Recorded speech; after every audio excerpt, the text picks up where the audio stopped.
ओम शांति।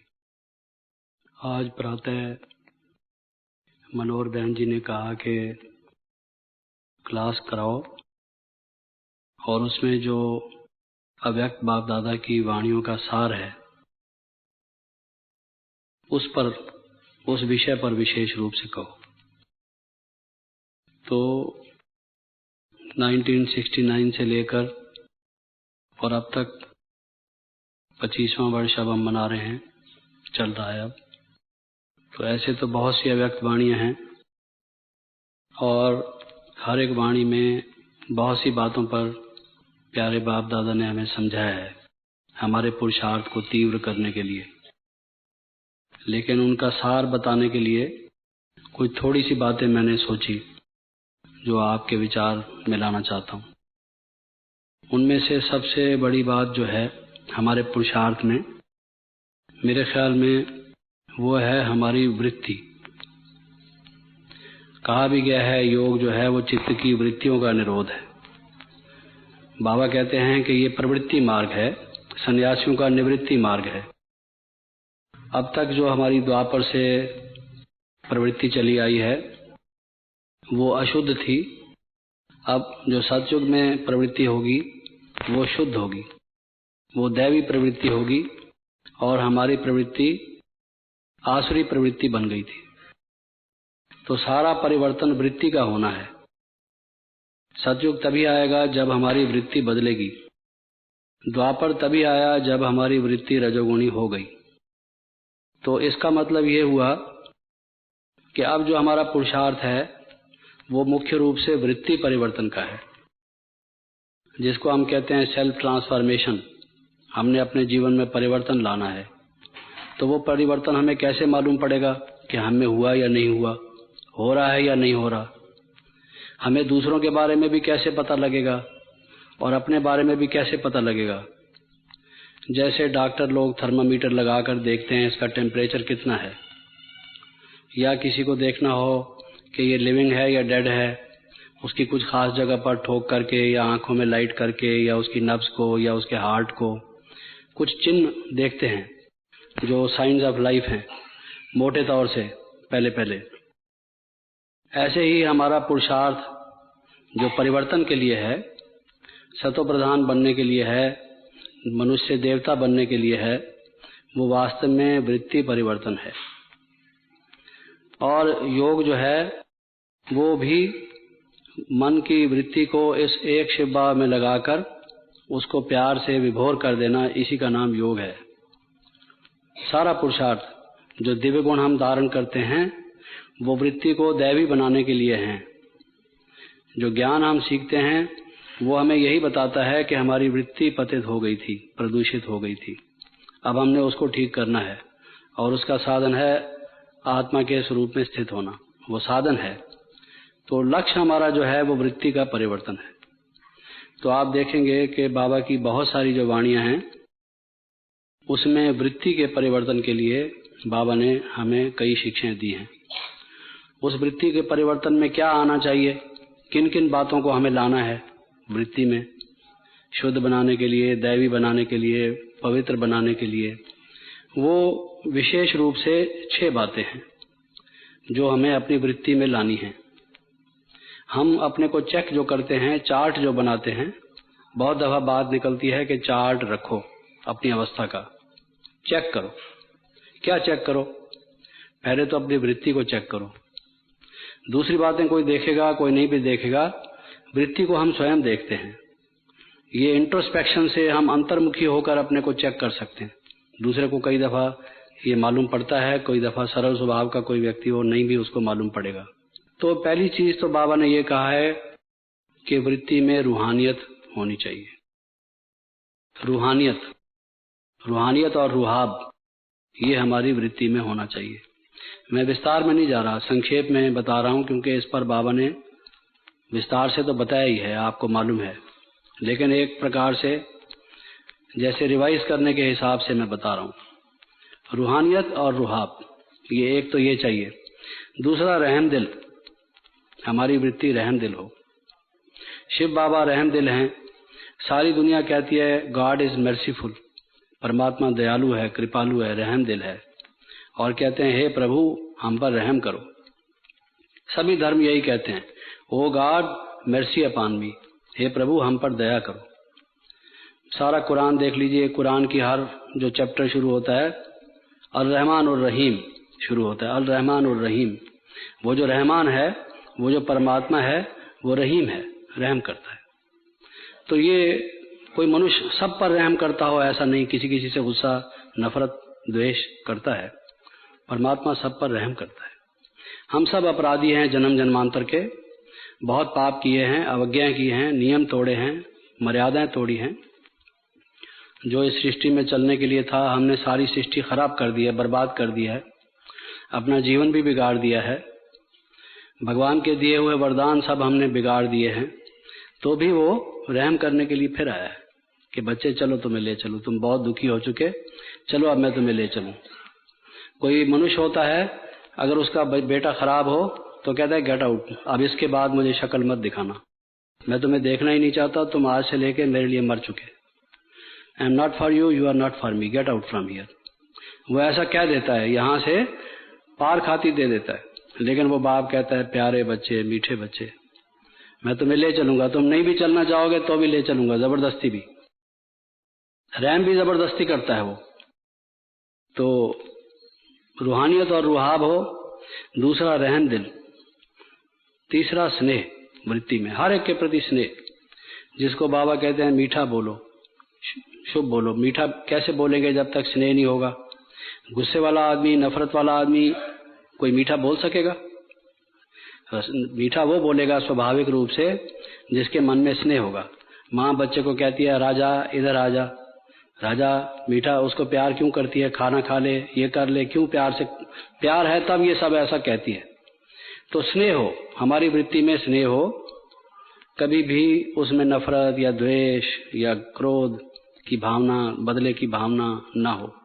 एक स्नेह को रखने से बहुत सी बुराइयां स्वतः समाप्त हो जाती। स्नेह हो। फिर सेवा भाव हो, हम तो वर्ल्ड सर्वेंट्स हैं, सेवा करनी है हमको।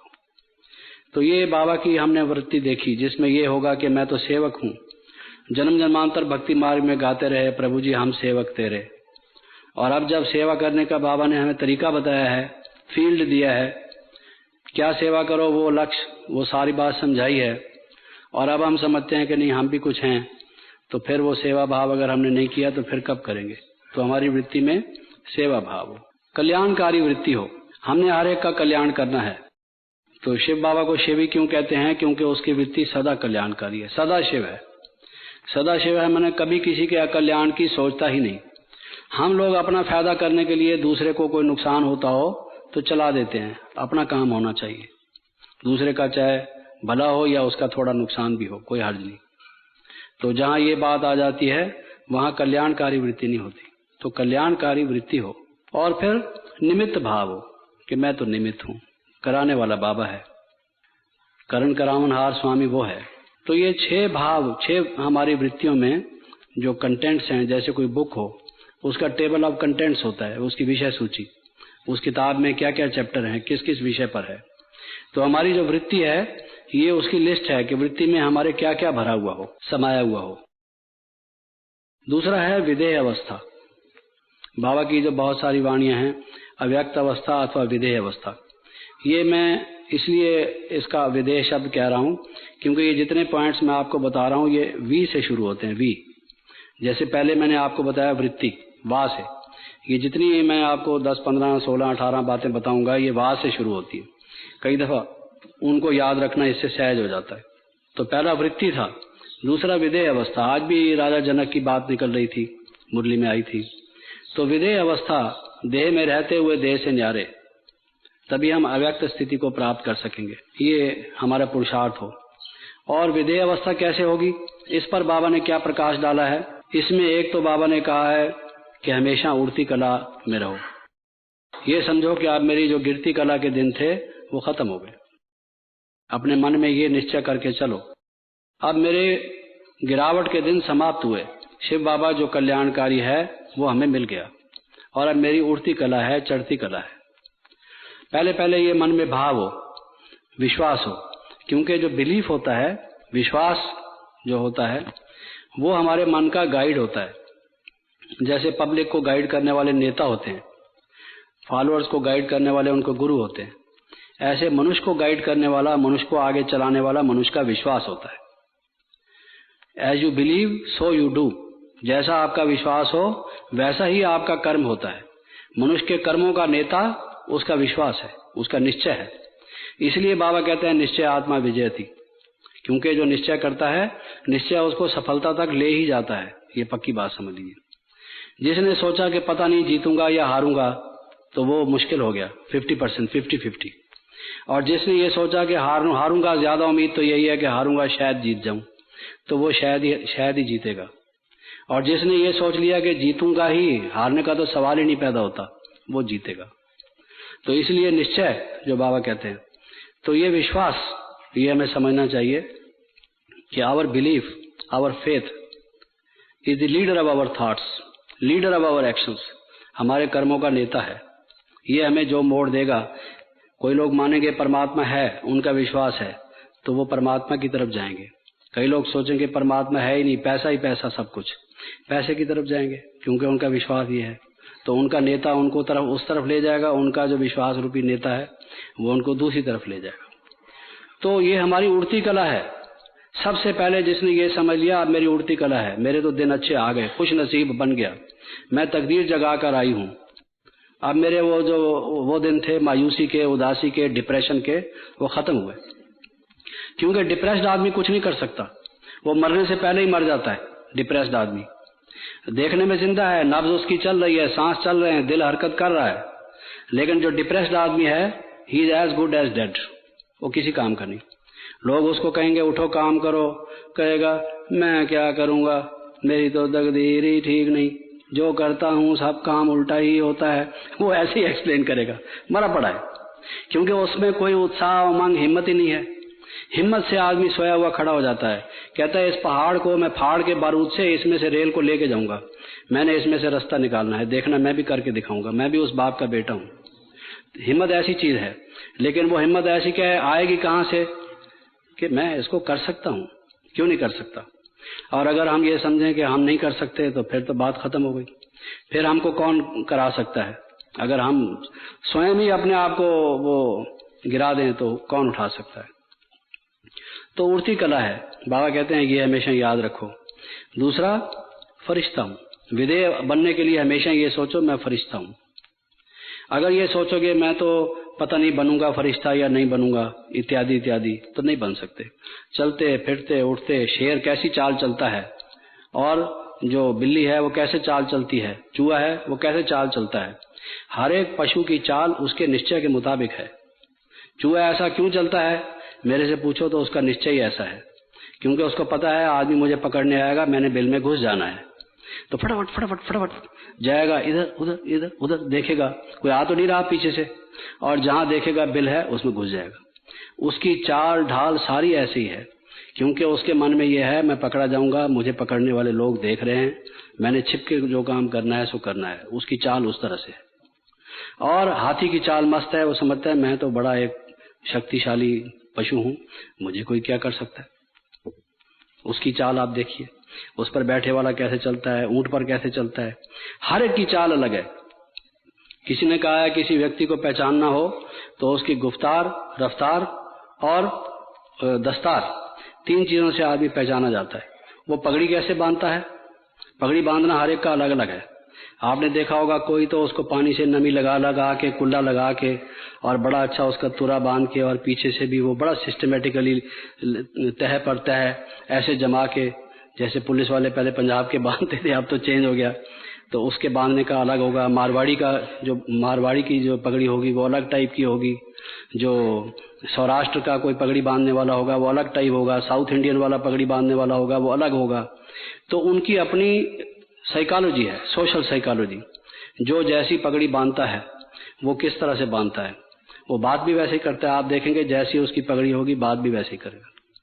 जिसने वो तुरा बांधा हुआ है बड़ा सख्त माया लगा के, उसको वो क्या कहते हैं, उसको स्टार्च लगाकर, वो बात भी वैसे करेगा जैसे कि वो अथॉरिटी वाला आदमी है। और जो ऐसे रफ डफ वगैरह बांध देता है उसकी बात करने का तरीका कुछ और होगा। तो किसी ने कहा है कि दस्तार, दस्तार माना पगड़ी, गुफ्तार जो बात करने का तरीका है, ये बात कैसे करता है। कोई आदमी छूटते ही रोब से बात करेगा, कोई प्रेम से बात करेगा, कोई आदर से बात करेगा। बात करने का तरीका हर एक का अलग अलग है। इसी तरह से रफ्तार, कोई आदमी ऐसे चलेगा जैसे कि पीछे फायरिंग स्क्वाड आ रहा है, जल्दी से छिपना है। जैसे मैं जाता हूँ भागा भागा कई दफा, तो कोई ऐसे चलता है, कोई बड़ा आराम से चलता है, जल्दी क्या पड़ी है, धीरे धीरे जाएंगे, कोई बात नहीं, पहुंच जाएंगे। तो ये रफ्तार, गुफ्तार और दस्तार से आदमी कहते हैं पहचाना जाता है। इसी तरीके से हर एक व्यक्ति का जो ये निश्चय है, मैं फरिश्ता हूँ, मैं फरिश्ता हूँ, मैं फरिश्ता हूँ, मैं फरिश्ता हूँ। एक दिन आप ये सोच के देखो, मैं फरिश्ता हूँ, आप उड़ने लगते हैं कि नहीं उड़ने लगते। और अगर आप ये समझें मैं तो मोटी तोंद वाला आदमी हूँ, इतना भारी भरकम है जी, जमीन दबी जा रही है, मेरे पांव दबे जा रहे हैं, उस तरीके से अगर आप हैवी फील करें तो फिर आपको बिल्कुल body consciousness, grass body consciousness होगी। तो ये जो एक कॉन्शियसनेस है, अवेयरनेस है, अवेकनिंग जिसको कहा जाता है, मैं फरिश्ता हूँ, मैं फरिश्ता हूँ, जिसको बाबा कहते हैं लाइट के कार्ब में अपने आप को समझो। ये वस्त्र नहीं, कुर्ता और पजामा, ये भी लाइट के कार्ब में है। मैं एक फरिश्ता हूँ। अपने को वो स्वरूप देखो, या तो योगी का स्वरूप देखो कि मैं कमल पुष्प पर आसीन हूँ और मैं योग में मग्न हूँ, उस लगन में मग्न हूँ, उस परमात्मा की याद का आनंद ले रहा हूँ, उसमें एब्जॉर्ब्ड हूँ।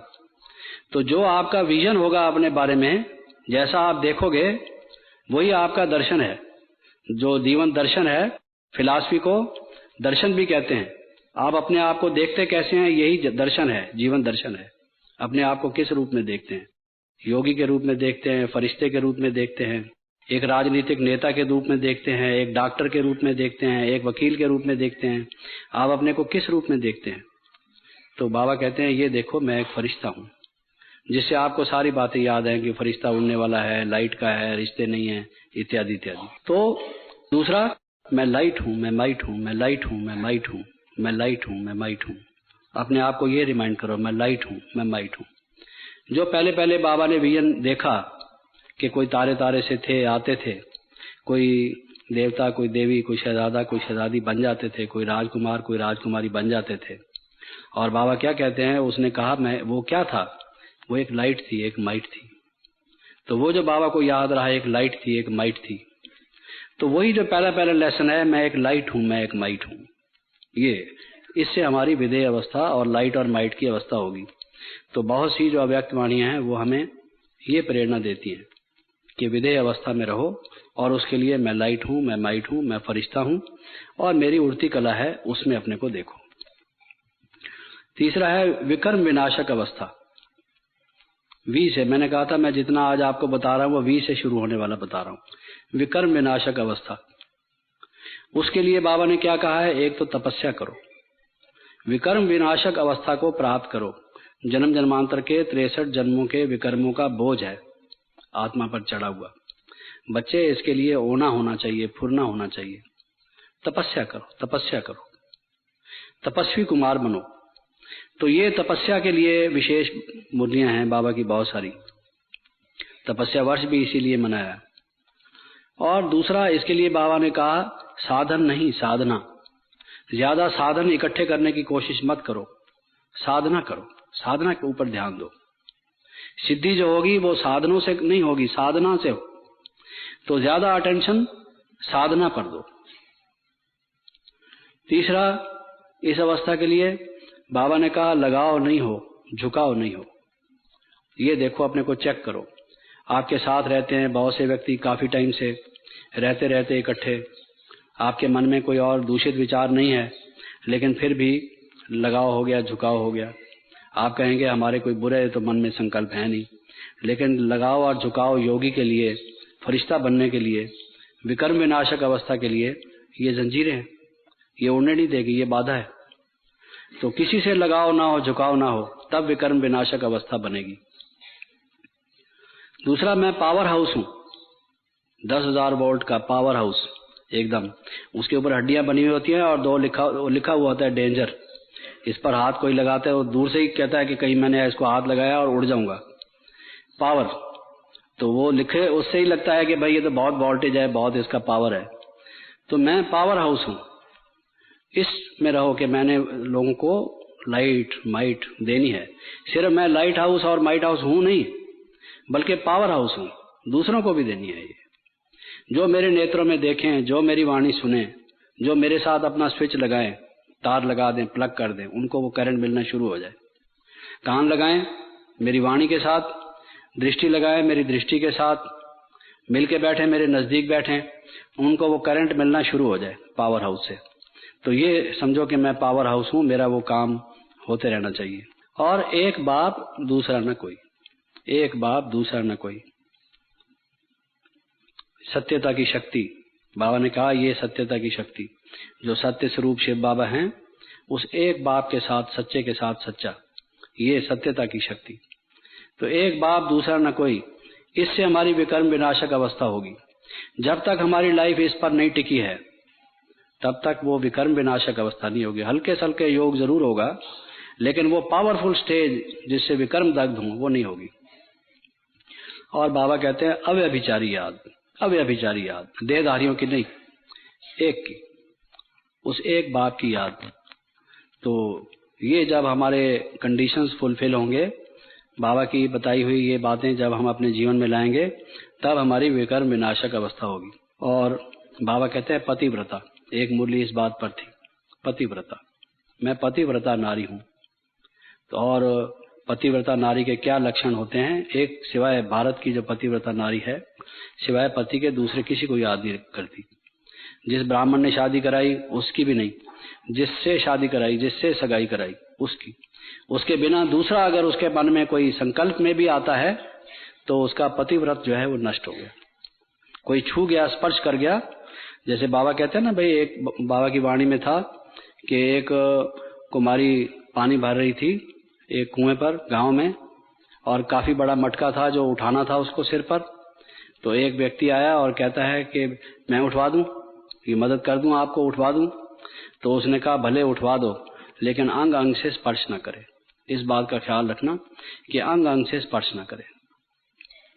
तो हमारे मन की शुद्धि पवित्रता कितने तक हो कि किसी और देहधारी का याद हमें स्पर्श न करे, उसके प्रति हमारा झुकाव लगाव ना हो, यह है विकर्म विनाशक अवस्था। एक बाप दूसरा न कोई, इससे हमारी विकर्म विनाशक अवस्था बनेगी। चौथा है विलीन अवस्था, जिसको बाबा लवलीन अवस्था भी कहते हैं। जो अगर हमें, इस पर बाबा की बहुत सारी मुरलियां हैं। लवलीन, लोग समझते हैं कि आत्मा परमात्मा में लीन हो जाती है। बच्चे, ऐसा नहीं। आत्मा तो अनादि अविनाशी है और शिव बाबा तो बिंदु है, उसमें लीन कहां से होगी? दोनों अनादि अविनाशी हैं।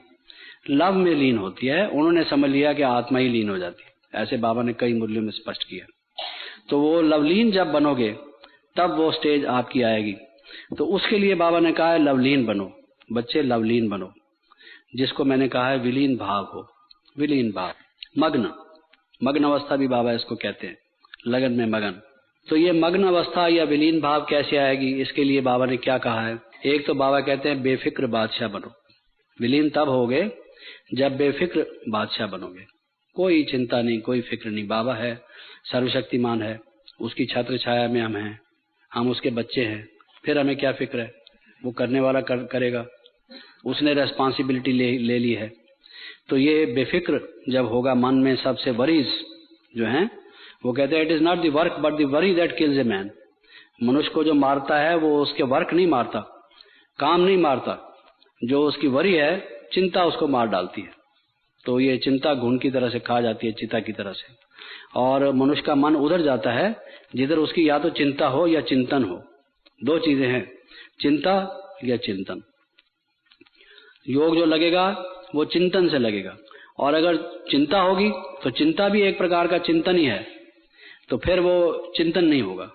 वो जिसकी चिंता हो, कोई माँ सोचती है, अब वो लगाती तो योग है, आती है हमारे सेंटर्स पर, उसको कहा गया शिव बाबा को याद करो, लेकिन बेटा उसका स्कूल से लौटा नहीं, देर हो गई, आधा घंटा गुजर गया, घंटा गुजर गया, 1.5 घंटा 2 घंटे गुजर गए, बेटा लौटा नहीं। अब उसको चिंता लग गई, कहीं कार के नीचे तो नहीं आ गया होगा, बस के नीचे तो नहीं आ गया होगा, कहीं नदी के किनारे चला गया हो, तैरना शुरू कर देगा, कहीं डूब तो नहीं गया होगा। खाम खा के उसको संकल्प आते हैं और उसको चिंता लग गई, तो उस टाइम शिव बाबा उसको कहाँ से याद होगा?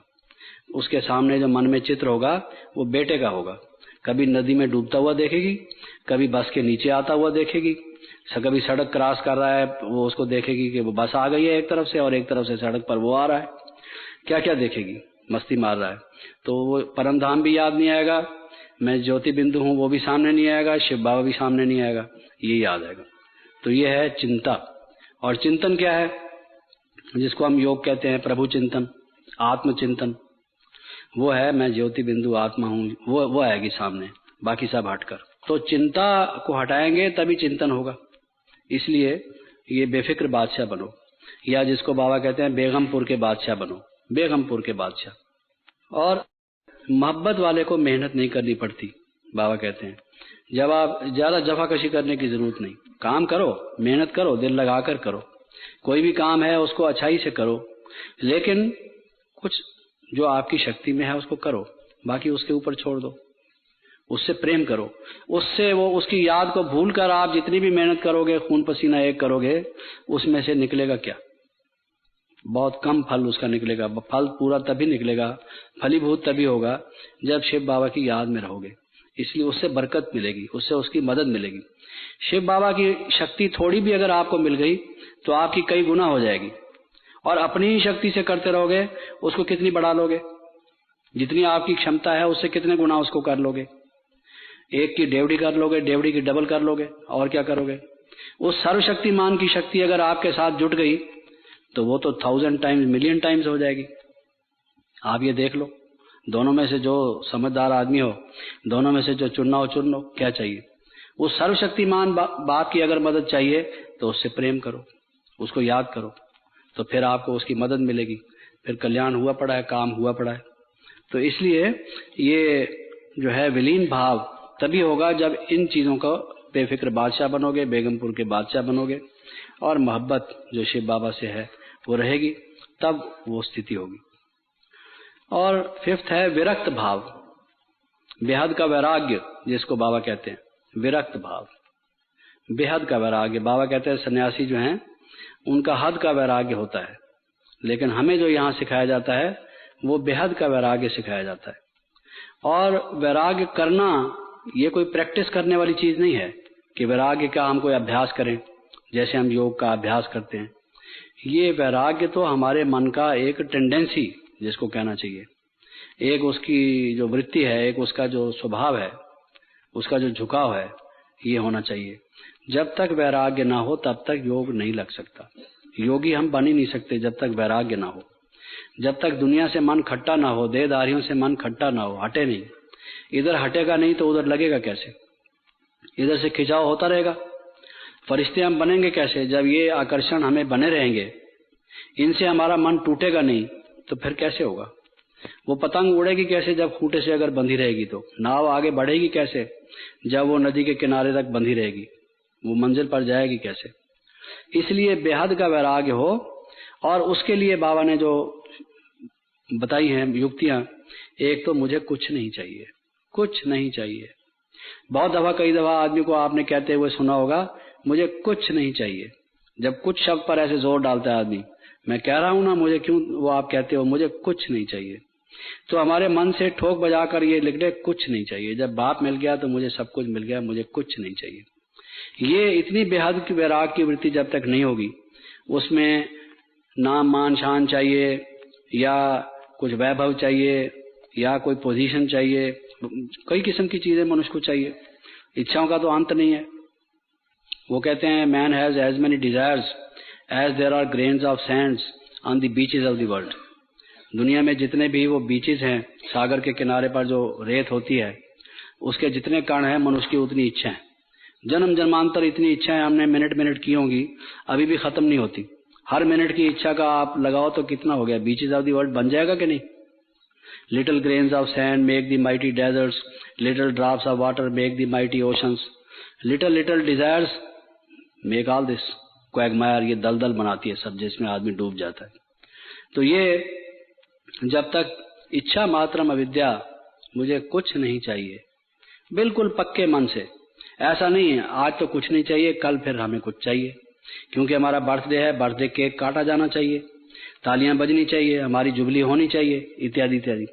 कुछ भी जो होता है सो ठीक है, उसमें हम शामिल होते हैं, लेकिन मन में हमें कुछ भी नहीं चाहिए। ये सब अंदर से हमारी जो वृत्ति हो भरपूर, हमको जो चाहिए था वो हमको मिल चुका, ये जब तक हमारी वृत्ति नहीं है हम उस अवस्था को प्राप्त नहीं कर सकते।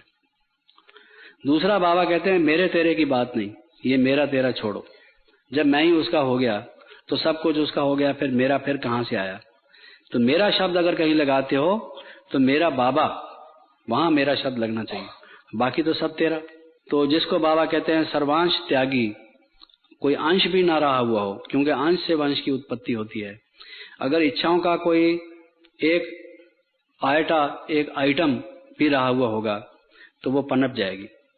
कोई आपकी इच्छा है, मिसाल के तौर पर हमारा एक बहुत बड़ा भवन हो, इच्छा एक है, हमारा एक बहुत बड़ा भवन हो। वो कहते हैं ना, एक बंगला बने न्यारा रहे जिसमें कुंभा सारा।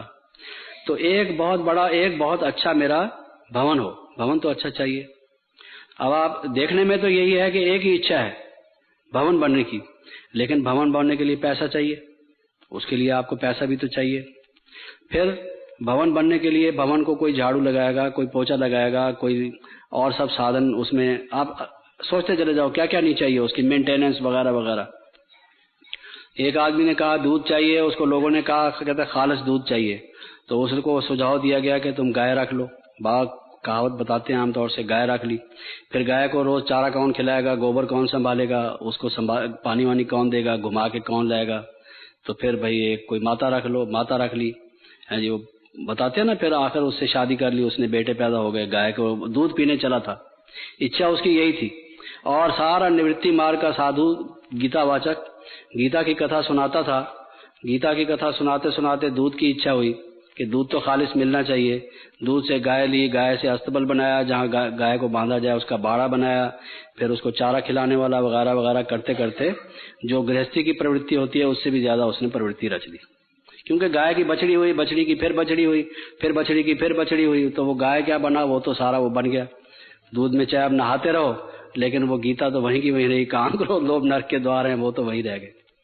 तो इच्छा मात्र में विद्या, मुझे कुछ भी नहीं चाहिए, जब तक ये नहीं है तो तब तक वो स्थिति प्राप्त नहीं हो सकती। सर्वांश त्यागी, अंश मात्र भी न रहे। सिक्स्थ बाबा ने कहा है कि विधि विधान, जो कार्य करो विधि पूर्वक करो, विधि से सिद्धि होती है।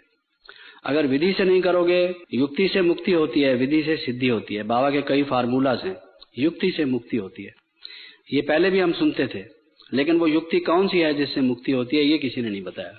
युक्ति से मुक्ति होती है, विधि से सिद्धि होती है। वो विधि कौन सी है और सिद्धि कौन सी है, क्या सिद्धि किस विधि से होती है, ये मालूम नहीं था। फार्मूला जरूर है, एक नीति वचन जरूर है एज ए पॉलिसी, कि भाई एक वाइज सेइंग जिसको प्रोवर्बियल सेइंग कहा जाता है कि विधि से सिद्धि होती है। तो बाबा कहते हैं ये विधि विधान है। क्या कार्य, क्या विधि है? जो भी कार्य करो पहले बाबा की याद में रहो, उसको बाबा के प्रति समर्पण करो, अपने को ट्रस्टी और निमित्त समझ के, बाबा ये आपने आज्ञा दी है, मैं निमित्त हूँ, मैं उसको करूँगा, लेकिन कराने वाले आप हो। जब वो कार्य हो जाता है, सफलता उसमें होती है, फिर वो बाबा के प्रति जैसे मालिक के प्रति फूल ले आता है, पेश करता है, ये आपने उस मालिक के कहने से जो किया है, उसके बगीचे का फूल है, ये उसके सामने पेश करो, ये उस पर चढ़ाओ। ये विधि है। अगर इसमें अमानत में कोई भी खयानत आपने की, इस विधि को अगर तोड़ा, तो सिद्धि नहीं होगी। देखने में बहुत बाहर से भपका लगेगा कि आपने ये किया वो किया, अंदर से खोखला होगा, उसमें अंदर में आप भरपूर नहीं होंगे। वो जो अतीन्द्रिय सुख हो, वो जो खुशी हो, वो नहीं होगी। क्यों? क्योंकि आपने दिखावा किया, अंदर से ये समझा ये मैंने किया है, ये योग्यता मेरे में थी और कोई इसको नहीं कर सका, इसको करने वाला मैं हूं। अगर आपने ये सोचा, हेंकड़ी ऐसी अंदर आई, तो फिर वो आनंद नहीं आ सकता। तो दूध में जैसे मेंगनी डाल दे बकरी, वो दूध वैसे किस काम का रहा, पीने जैसा तो नहीं रहा, चाहे है वो दूध, ये तो दूध में मेंगनी डाल दी। तो ये जो सारा विधि से कार्य करो, ये बाबा ने कहा हुआ है। पवित्रता, बाबा कहते थे, पहले हम लिखते थे जो त्रिमूर्ति का चित्र है, ब्रह्मा के नीचे, ब्रह्मा द्वारा सतयुग की स्थापना, शंकर द्वारा कलयुगी सृष्टि का विनाश, विष्णु द्वारा सतयुगी त्रेता युगी सृष्टि की पालना। तो ब्रह्मा द्वारा सतयुग की स्थापना, लेकिन ब्रह्मा द्वारा सतयुग की स्थापना किससे? पवित्रता के बल से, योग के बल से, ज्ञान के बल से। ये तो दुनिया भी जानती है कि ब्रह्मा द्वारा स्थापना होती है। ब्रह्मा ने नई सृष्टि रची, ये तो उनको भी पता है, भक्ति मार्ग में भी कहा जाता है, शास्त्रों में भी लिखा होता है हुआ है। लेकिन ये चीज नहीं उनको मालूम कि ब्रह्मा ने पवित्रता से, ज्ञान से, योग से सतयुगी सृष्टि रची। इन 3 शब्दों से इतना फर्क पड़ जाता है। वो समझते हैं कि उसने पहाड़, नदियां, जमीन, सूरज, चांद बनाए, सृष्टि रची। इसका ये अर्थ लेते हैं वो कि ब्रह्मा ने ये सारा जो मांडवा है, थिएटर जैसे बनाया जाता है, जिसमें लाइट की भी फिटिंग हो, साउंड की भी फिटिंग हो और बैठने की भी, ये सब ब्रह्मा ने बनाया। हाथी, घोड़े, सब ये ब्रह्मा ने बनाए। तो आप कोई भी पुराण उठा के देख लें, उसमें ये सारा वर्णन किया हुआ है। कोई कहेगा शिव ने ब्रह्मा के द्वारा स्थापना की, शिव ने अपनी जटाओं से भस्म निकाली और उस भस्म को लेके ब्रह्मा जी ने ये हाथी, घोड़े, ऊंट, बैल, पहाड़, नदियां, पृथ्वी, उस राख से ये सब बना डाले। जैसे वो जादूगर होता है ना, गमले पर वो कपड़ा डालता है, कहता है डंडा घुमा के आप देखना क्या जादू होता है। डंडा उठाता है तो नीचे से आम का वो निकला हुआ होता है, तो वो दिखाता है देखो मेरी जादूगरी देखो। तो वो भी ऐसे ही कहते हैं, इस तरीके से उसने सृष्टि रची। लेकिन बाबा ने हमें क्या समझाया है कि ज्ञान बल से, योग बल से, पवित्रता के बल से सृष्टि रची। अगर हमारे कार्य करने में ज्ञान, योग, पवित्रता नहीं है तो वो काम सतयुगी सृष्टि के रचने के काम नहीं आ सकता। वो आपको मान शांत दे जाएगा, लेकिन उसकी सतयुगी सृष्टि की स्थापना का कुछ काम पूरा हो, ये नहीं होगा। आपने कोई भी चीज बना ली, कोई भी कार्य कर लिया, कॉन्फ्रेंस कर ली, मीटिंग कर ली, मेला कर लिया, लेकिन अगर उसमें ज्ञान नहीं है, आपकी बुद्धि में योग युक्त होकर कार्य नहीं किया, पवित्रता पूर्वक कार्य नहीं किया, आपस में घमसान करके, लून पानी बन के और कुछ एक दूसरे से मन मुटाव करके काम किया, उससे सतयुगी सृष्टि की स्थापना का कार्य नहीं होगा। होगा, लेकिन वो उतने % होगा जितने % आपकी पवित्रता थी। 100% अगर पवित्रता होती तो वो 100% सारा सतयुगी काम होता। अब आपने पवित्रता को तो पालन किया, लेकिन 20% किया। योग आपका 5% रहा, और जो ज्ञान है बुद्धि में, जो अपने आत्मा हूँ, ज्योति स्वरूप हूँ, वो इत्यादि ये जो बातें हैं, ये आपकी मान लो 30% रही। तो जो इन तीनों का रिजल्ट जितना है, उतने कदर आपने सतयुग की सृष्टि की तरफ कदम बढ़ाया, ये समझ लो। तो हम लोग जो हैं वो क्या कर रहे हैं? सतयुगी सृष्टि की स्थापना का कार्य कर रहे हैं, और उस कार्य करने की विधि क्या है ये हमें समझ लेना चाहिए। उस विधि से सिद्धि होगी, योग युक्त होके, ज्ञान युक्त होके, पूर्ण पवित्रता की राखी बांधकर, नियम पूर्वक चलते हुए, जिसको बाबा कहते हैं विधि से सिद्धि होगी, ये ख्याल रखो। दूसरा फर्माबरदार, तीसरा वफादार, नियम मर्यादा का पालन करने वाला। और बाबा कहते हैं आप विधायक हो, लॉ मेकर्स हो। बहुत मुरलिया में बाबा ने कहा आप लॉ मेकर्स हो, आप लॉ बनाने वाले हो। You can not take law in your own hands. Law को अपने हाथ में मत लो, लॉ को ओबे करो। ओबीडियंट का क्या मतलब है? बाबा की आज्ञा का पालन करो। बाबा की आज्ञा का पालन का क्या मतलब है? कि जो लॉज हैं ईश्वरी, उनका पालन करो। ईश्वरी लॉज क्या हैं? मीठा बोलो, हर एक से मिलके रहो, उनके प्रति कल्याणकारी भावना रखो। जो भी ये हैं ये लॉज हैं, ईश्वरी लॉज हैं। इसके आप लॉ मेकर हो, लोगों को ये लॉज बताते हो। नई सृष्टि इन लॉज पर टिकी हुई है, तो इन लॉज को अगर तोड़ोगे तो लॉ ब्रेकर्स हो जाओगे, लॉ मेकर्स की बजाय। तो फिर वो जो है वो उसको बाबा कहते हैं कि don't take law in your own hands.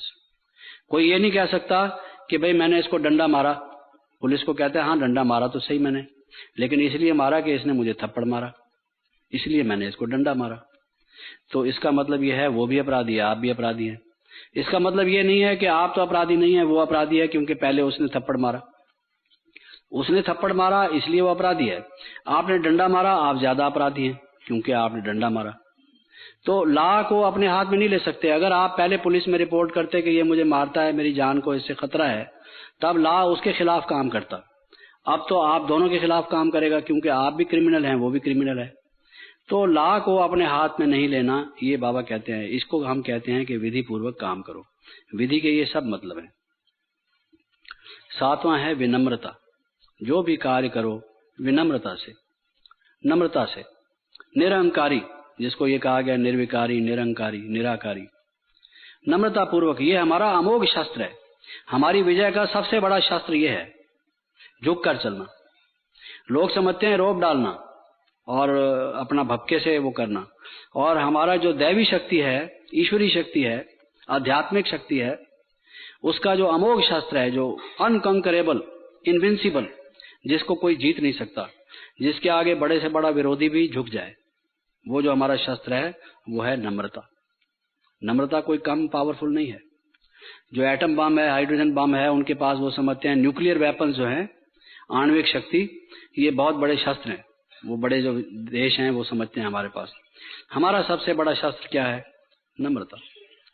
नम्रता, इसको ये समझना चाहिए, ये हमारे सिद्धि का स्वरूप है एक प्रकार से। फिर आप इसको कभी नहीं छोड़ेंगे। आएगा गुस्सा, आएगा प्रेस्टेज हमारा, हम समझेंगे हमारी इंसल्ट कर रहा है, इसको तो 2 थप्पड़ मारो। ये समझता क्या है? 2.5 धेले का आदमी है और ऐसे बात करता है, अंदर से गुबार आएगा। लेकिन जब आपको ये आएगा नम्रता, नम्रता, ये मेरा अमोघ शस्त्र है। इसकी जो प्राइड है, इसका जो अहंकार है, इसको मैंने किससे जीतना है? भाई वो कहते हैं वो गधा से लड़ा तो भीम ने गधा अपनी उठाई, उसने ये इस शस्त्र को लिया तो उसने उस शस्त्र को लिया, होता है ना, उससे विजय प्राप्त की। हमारा ये शस्त्र है, अस्त्र शस्त्र, ज्ञान का अस्त्र शस्त्र। तो विनम्रता में एक तो हमेशा ये बात रखो ध्यान में कि ये हमारा किस प्रकार से रहनी चाहिए, और इसमें सबसे पहले ये सोचो कि मैं वर्ल्ड सर्वेंट हूँ, वर्ल्ड सर्वेंट हूँ। आमतौर से ये कहा जाता है मैं कोई इसका नौकर हूँ, इसके बाप का नौकर हूँ। ये समझता क्या है? ऐसे कहते हैं, नहीं मैं हूँ नौकर, इसका भी नौकर हूँ, इसके बाप का भी नौकर हूँ, सारी दुनिया का नौकर हूँ मैं तो। वैसे ये कहते हैं ये आदमी क्या है? अरे नौकरी तो करता है वहां। ये इस तरह से किसी को टांट करते हैं लोग, ये क्या है? नौकरी करता है, नौकरी पेशा आदमी है, नौकरी पेशा। बाबा भी कहते हैं नौकरी से टोकरी उठाता है। नहीं, हम तो है ही नौकर। You are most obedient servant, I am your most obedient servant. पहले लोग ऐसे लिखते थे, अब लोगों में इतना ज्यादा प्राइड आ गया, योर्स फेथफुली लिखना शुरू कर दिया। फिर फेथफुली हटा के सिंसियरली लिखना शुरू कर दिया। फिर सिंसियरली भी हटा के आजकल सिर्फ योर्स लिखते हैं। फिर योर्स ट्रूली भी लिखना शुरू किया। फिर चूंकि ट्रूथ तो है नहीं तो मन में उनके आया योर्स ट्रूली क्यों लिखे जब हम है ही नहीं, तो ट्रूली भी हटा दिया। अब ट्रूली की बजाय आपने देखा होगा लेटर्स में क्या लिखते हैं? सिर्फ योर्स, बस। योर्स भी सोचेंगे हम इनके हैं तो नहीं, फिर योर्स क्यों लिखते हैं? अभी उनको कोई शब्द और ख्याल में आया नहीं, जब आ गया तो योर्स भी हटा देंगे, कहेंगे माइन, योर्स भी नहीं। ये हालत है। हम वर्ल्ड सर्वेंट हैं। और बाबा कहते हैं मर जीवा, हम मरे पड़े, हम तो मरे पड़े। हम पिछला जो हमारा जो जीवन था, मैं बड़ा पैसे वाला हूँ, अरे मैं भी कोई ऑफिस में आकर काम करता रहा हूँ, गजटेड ऑफिसर रहा हूँ, मेरे को कुछ मालूम नहीं क्या? यही आदमी जानता है कि ज्यादा बात करता है, इसको ही सारी दुनिया का ज्ञान है क्या? मैं इसको सीधा कर दूंगा, ऐसे आदमी में ख्याल आता है। नहीं, मैं तो मरा पड़ा हूँ, मैं तो कुछ भी नहीं हूँ। तो ये मरजीवा जब हम बन चुके, ये हमारे में भाव हो। और बाबा कहते हैं मैं तो फकीर हूँ, बेगर टू प्रिंस, मेरा तो कुछ है ही नहीं। जो मेरे था वो शिव बाबा को दे दिया, मेरे पास कुछ रहा नहीं। तो बाबा कहते हैं बेगर टू प्रिंस। जितना आप बेगर बनोगे उतना प्रिंस बनोगे। बेगर का यहाँ ये मतलब नहीं दूसरों से कमंडल लेके उनसे गली गली में जाके उनको कहो जी मैं तो बेगर हूँ, मैं तो बेगर हूँ, डालो कुछ इसमें, उसको बेगर नहीं। उससे तो बाबा कहते हैं मांगने से मरना भला। लेकिन मन का जो भाव है कि मेरा तो कुछ भी नहीं, मैं तो फकीर हूँ, तो ये भाव जब आएगा विनम्रता ठीक ढंग से आएगी। फिर बाबा कहते हैं विशेषता। हर एक आत्मा की विशेषता है, मेरा हर एक बच्चा विशेष है, उसका इस्तेमाल करो विश्व की सेवा के लिए, तो वो उससे आपका जो भविष्य है वो बहुत ऊंचा बन जाएगा। तो ये विशेषता। और अपनी भी विशेषता देखो, अपने में कमियां भी हैं, कमजोरियां भी हैं। अगर उनको देखते रहोगे तो आप में हीन भाव आएगा, मैं तो नीच हूँ, दास हूँ, जैसे भक्ति में सोचते रहे, अपने विकारों को देखकर और यही सोचते रहे तो उठने का उनमें चांस ही नहीं रहा। लेकिन अपनी विशेषता देखो कि मैं जैसा भी हूँ तैसा हूँ, बाबा का हूँ, और मेरे में ये विशेषता तो है, इसको मैं काम लाऊं। तो अपनी भी विशेषता देखो और दूसरों की भी विशेषता देखो। दूसरों की भी कमियों कमजोरियों को मत देखो, क्योंकि आपका जीवन किस पर आधारित है? जैसा आप देखोगे वैसा आप बनोगे। ये आंख जो खिड़कियां हैं, वो कहते हैं, जैसे आमतौर से कहते हैं कि if you want to reach a man's heart you can do it only through his mouth. अगर किसी आदमी के दिल तक आपने पहुंचना है तो उसके मुंह के रास्ते से पहुंच सकते हो। उसका मतलब क्या, उसे कुछ खिलाओ पिलाओ, खुश होगा तो आप उसके दिल तक पहुंच जाएंगे, ये लोगों का कहना है। लेकिन अगर आप कोई आत्मा में परिवर्तन चाहते हो तो जैसा आप देखते हो वैसे आप बनते हो। आप अपने लाइफ को ऑब्जर्व करो। अगर आप दूसरों की कमजोरियां देखेंगे, आज अगर आप पर आपको लगता है कि असर नहीं होगा, कल आपको महसूस होगा आप में कमजोरी आना शुरू, अरे ये भी तो ऐसा ही है, इसको इतने साल हो गए हैं, 30 साल में इसने क्या किया है, ये फलां है, इसमें भी अभी अभी इसमें बहुत खराबियां हैं, ये है, ये भी अभी बनाई कौन है संपूर्ण। तो आप में पुरुषार्थ की हीनता आना शुरू हो जाएगी, गिरावट शुरू हो जाएगी। क्यों? क्योंकि वो कहते हैं ना भाई, अपनी आंख में तो तिनका भी नहीं देखते और दूसरे की आंख का तिनका देखते हैं, अपनी आंख का शैतीर भी नहीं देखते, इस तरह से। तो ये इस तरह से अगर हम देखने लगे तो उसका नतीजा ये होगा कि हमारे में बुराइयां ही प्रवेश करना शुरू कर देंगी। These are the windows through which all the evils will enter our mind. ये आंखों के द्वार से ये हमारे अंदर जो है वो घुसना शुरू कर देंगी बुराइयां, अगर आप दूसरों की बुराइयां देखोगे। इसको बाबा कहते हैं सी नो इविल। दूसरों की बुराई मत देखो, उनकी विशेषता देखो, अप्रिशिएट करो कि ये इसमें बाबा ने इसको चुना है, देखो इसकी ये विशेषता है, इसको चुना है, देखो इसकी ये विशेषता है। तो आप में वो विशेषताएं आना शुरू हो जाएंगी। और दूसरा जो किसी की विशेषता है उससे ईर्ष्या ना करो, क्योंकि बाबा हर एक को जो ले आया है वो कारण ही उसका ये है। अगर सभी विशेषताएं आप में थी तो दूसरे को लाने की जरूरत ही नहीं थी। आप में कुछ विशेषताएं हैं, इसलिए बाबा आपको लाया है। अब ये आदमी आर्किटेक्ट है, बाबा को बिल्डिंग्स भी बनवानी है, इसकी ये विशेषता है। आपकी ये विशेषता है कि आप धन से सहयोगी हो सकते हो, इसकी ये विशेषता है कि ये सेंटर पर स्थूल सेवा कर सकता है, इसकी ये विशेषता है कि ये दूसरों को ज्ञान दे सकता है। तो हर एक की अपनी अपनी विशेषता है। अगर आप ये समझोगे कि ये सारी विशेषताएं मेरे में ही हो, इसमें ये विशेषता क्यों है, तो जल जाओगे। ईर्ष्या से तो आदमी जल भुन जाता है, जैसे बैंगन का भुर्ता बन जाता है, आपका भी भुर्ता बन जाएगा अगर वैसे सोचोगे तो। ईर्ष्या तो ऐसी चीज है। तो 8वां मैंने बताया विशेषता। 9वां है विकास योजना।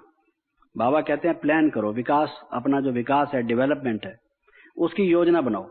और योजनाएं तो बनाते हो, सेवा की योजना बनाते हो, लेकिन अपनी डेवलपमेंट, अपना विकास कैसे हो, सेल्फ डेवलपमेंट कैसे हो। Plan your own self development, how you are going to develop your self. स्वयं आगे कैसे बढ़ना है, स्व उन्नति कैसे हो, उसकी भी योजना बनाओ। ऐसे नहीं हैप हैजर्ड वे में काम नहीं करना। मकान बना लिया, कोई कमरा बना लिया, फिर कहा हो बाथरूम लैट्रिन कहाँ बनाए, अच्छा भाई इधर बना दो। फिर किचन कहाँ बनाए, वो उसके बाजू में बना दो। ये कोई, इसको प्लान नहीं कहते, ये इज नॉट ए प्लान। पहले ऐसे बने हुए होते थे, जिस चीज की जरूरत पड़ी वो बना दी। पानी कहाँ से जाएगा, वो सारा गली में से नाली जा रही है, कोई प्लान नहीं, टाउन प्लानर का प्लान भी नहीं कि भाई ये पानी इधर से जाएगा। सारे मोहल्ले में गली में जाओ जो पुराने जमाने की थी, तो आप देखो क्या बुरी हालत थी। अभी भी किसी किसी शहर में पुराने हैं वो बने हुए, they are not planned cities. तो वो अपने योजना की भी, अपने जो विकास है उसकी भी योजना बनाओ।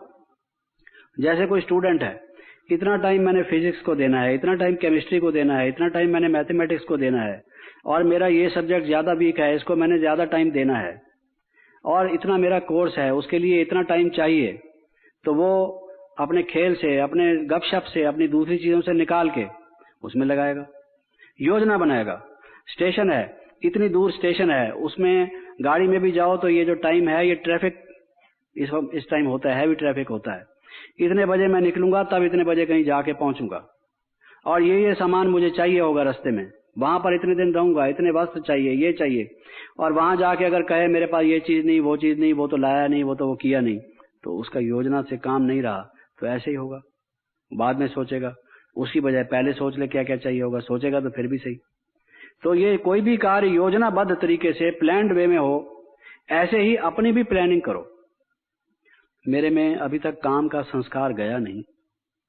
मैं इतने समय से योग का अभ्यास करता हूँ, पुरुषार्थ करता हूँ, ये कैसे जाएगा? इसके लिए मैं कोई प्लान करूं, क्या करूं? मुझ में ये क्रोध रहा हुआ है, मैं क्रोध से बोलता तो नहीं, लेकिन मन में गुस्सा तो आता है, बाहर से वचन तक नहीं आता, इतने में फर्क तो पड़ा, लेकिन मन में तो आता है। अब इसको मैं क्या करूं? उसमें मन में तो नहीं आता, लेकिन फलां दिन जो मैं सोया पड़ा था, मुझे स्वप्न आया, उसमें तो मैं किसी आदमी से लड़ रहा था। इसका मतलब यह है अंदर क्रोध सोया हुआ पड़ा है, अभी मरा नहीं है पूरी तरह से, इसका दफनाया नहीं गया है, इसकी हड्डियां पसलियां अभी तक हैं जिंदा, थोड़ा बहुत सांस चल रहा है इसका, तो ये क्रोध तो रहा हुआ है। इस तरीके से जो हमारे सारे, जो भी अपने आप को टटोल के उसके लिए प्लान बनाओ, किसी से मिलो, पूछो, जिन्होंने उन मंजिलों को पार किया है, उन लड़ाइयों को युद्ध में सफलता प्राप्त की है कि मेरे को ये अगर ये रह गया, आज मेरा शरीर छूट गया तो मैं सतयुग में कैसे जाऊंगा, उसमें जो शुद्ध पवित्र देवी देवता होंगे मैं उनके साथ कैसे संबंध में आ सकता हूँ। मेरे में तो ये म्लेच्छों के संस्कार अभी तक हैं। अच्छी चीज कोई देखता हूँ उसको खाने का मन करता है, दिया गुलाब जामुन एक, मन करता है एक और भी दे देते तो चलता था। तो ये मन में आ रहा है मिसाल के तौर पर। इसका मतलब यह है कि ये जो 2.5 इंच की जिबा है अभी तक भी 5 फुट के आदमी ने जीता नहीं है इसको, ये अभी तक रही पड़ी है। तो ये सारी जो चीजें हैं जब हम अपने में समझते हैं ये कैसे जीते इसको, अगर योजना नहीं बनाओगे, टाइम कितना है, और बाबा तो कहते हैं आदमी के श्वास का कोई भरोसा नहीं, लेकिन इस टाइम में इसको मैंने कम से कम चलो कुछ थोड़ा तो हमारे पास हो प्लान, कोई टाइम टेबल, कोई कैलेंडर, कोई एक ऑर्गेनाइज्ड वे में अगर नहीं होगा तो उसका नतीजा क्या होगा। तो इसको हम कहते हैं कि विकास योजना, अपनी विकास योजना बनाओ। अलबेलापन बाबा कहते हैं ना हो, बहुत सी मुरलियों में बाबा का ये है अलबेलापन ना हो। विकास योजना बनाने के लिए और उसको सफल करने के लिए जो मेंटल लेजीनेस है, अलबेलापन जो है, स्लैकनेस, वो नहीं होनी चाहिए। स्लॉथ जिसको कहा जाए, स्लोमलीनेस जिसमें आदमी की सुस्ती, जिसको कहा जाता है बे आलस्य, अलबेलापन और आलस। योजना वो नहीं बनाता जो अलबेलापन है, अजी क्या ये तो हल्की सी बात है, ये तो हो ही जाएगा, अभी तो टाइम पड़ा है। तो ये जो टाल मटोल करना है वो अलबेलापन की जो ये नेचर मनुष्य की हो जाती है। बाबा ने बहुत कहा है कि पहले पहले अलबेलापन आएगा, अलबेलापन आलस को लाएगा और आलस को ला के धीरे धीरे क्लास छुड़ा देगा। क्लास छुड़ा के जो संगठन से आपको बल मिलता था वो बल मिलना बंद हो जाएगा। जैसे दुश्मन होता है वो आपका जो ग्रुप है पहले उससे अलग ले जाएगा, आपको अलग ले जाके अकेला मोहल्ला, अकेली गली, जहां अंधेरा होगा वहां आपको पकड़ के कहेगा बच्चों आप बताओ उस दिन क्या कह रहे थे, आज तेरी खबर लेता हूँ हैं, उस वक्त उसको कहेगा, पकड़ेगा। तो वो दुश्मन भी किसी को अकेला करता है, पहले उसके जो बल के साधन हो उनसे उनको हटा के पहले एक तरफ ले जाता है। आज बात कर मेरे से, क्या कहता था तू, ऐसे बात करता है। तो बाबा कहता है माया की भी ये चाल है। माया क्या करती है, पहले आपको अलबेलापन करेगी, हो जाएगा, कर लेंगे, कोई देर नहीं।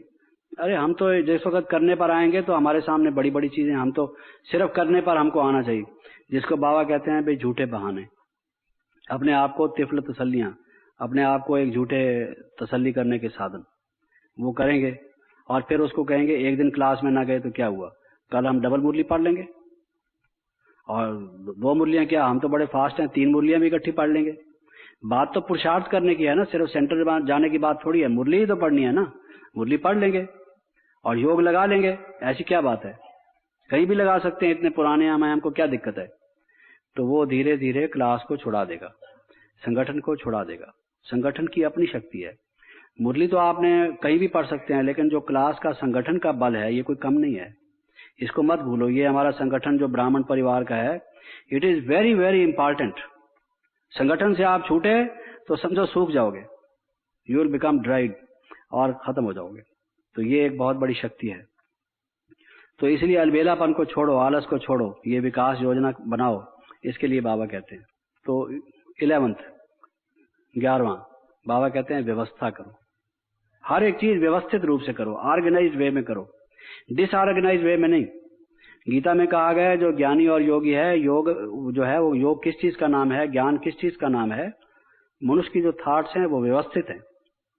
ज्ञानी और योगी का ये लक्षण है। आप कभी किसी मीटिंग में भी बैठे हैं, लोगों की बात सुने, कई लोग जंप करते हैं इधर से उधर, उधर से उधर, बात शुरू कर रहे हैं कुछ और चलेंगे, वो कहते हैं ना from rose to war of roses, वो चले जाते हैं। बात कर रहे हैं कुछ और वो अपने जो जिस के लिए मीटिंग हम कर रहे हैं, जिस बात को डिसाइड करना है, उस बात को छोड़ के बीच में कहेंगे आपको पता है उस आदमी का क्या हुआ, नहीं हमको तो नहीं पता है। कहेंगे वो जो डिस्कस करना है मैं आपको बताता हूँ, ये भी बहुत जरूरी है, पहले ये सुन लो। वो बता देंगे अच्छा भाई सुनाओ, सुनाने के बाद फिर दूसरी बात कहेंगे पहले चाय पी लेते हैं फिर डिस्कस कर लेंगे, चलो चाय पी लो। फिर उसके बाद कहेंगे 15 मिनट गैप छोड़ दो, फिर इकट्ठे बैठ के जम के बात करेंगे। तो कोई भी चीज व्यवस्थित नहीं, क्या करना है क्या नहीं करना। फिर जब बात करेंगे वो कहीं से कहीं चले जाएंगे, कोई उनकी पटरी ही नहीं है जिस पर रेल चले उनकी, वो कोई राइट लेफ्ट ही नहीं है जिधर ही ले जाए। तो जो योगी और ज्ञानी होगा उसके थॉट्स ऑर्गेनाइज्ड होंगे, व्यवस्थित होगा, जीवन उसका व्यवस्थित होगा। एक तो उसका टाइम मैनेजमेंट होगा, सारी दिनचर्या जिसको हम कहते हैं, दिनचर्या माना क्या, मैनेजमेंट ऑफ टाइम। हमारा जो टाइम है वही तो लाइफ है। वो हमारा टाइम हमने किस पर स्पेंड करना है, योग पर कितना, ज्ञान पर कितना, सेवा पर कितना, रेस्ट पर कितना, भोजन पर कितना, ये सारा टाइम मैनेजमेंट व्यवस्था है टाइम की। दूसरा मनी की मैनेजमेंट, पैसा है, पैसे को कोई इन्वेस्ट करता है तो मल्टीप्लाई करता है, कोई ऐसे टाइम पर खर्च कर देता है, वो एक्सपेंडिचर होता है। There is difference between expenditure and investment. पैसा तो वो भी लगाता है, पैसा वो भी लगाता है। कोई पैसा ऐसा है कि आपने लगाया वो खत्म हो गया, कोई पैसा ऐसा है कि आपने लगाया तो पैसे से पैसा बढ़ता रहा। सेवा में भी हम पैसा लगाते हैं, सेवा भी कोई ऐसी है जिससे सेवा से सेवा निकलती है और वो लगा हुआ पैसा बना ही रहता है, उससे वो सारी उम्र मल्टीप्लाई होता रहता है, सेवा होती रहती है। कोई सेवा ऐसी होती है आज आपने की, वो सारा पैसा खत्म, वो सेवा भी खत्म उसके बाद।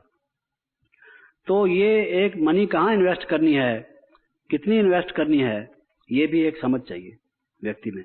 और गलत इन्वेस्ट करेंगे, मान लो ऐसे तो रिश्तेदार भी हैं, खाना पीना भी है, चड़क भड़क भी है जीवन में। अब आपके पास कोई मेहमान आया, आप अपना भपका दिखाने के लिए 20 चीजें बना के खिला दो उसको, यू कैन डू इट।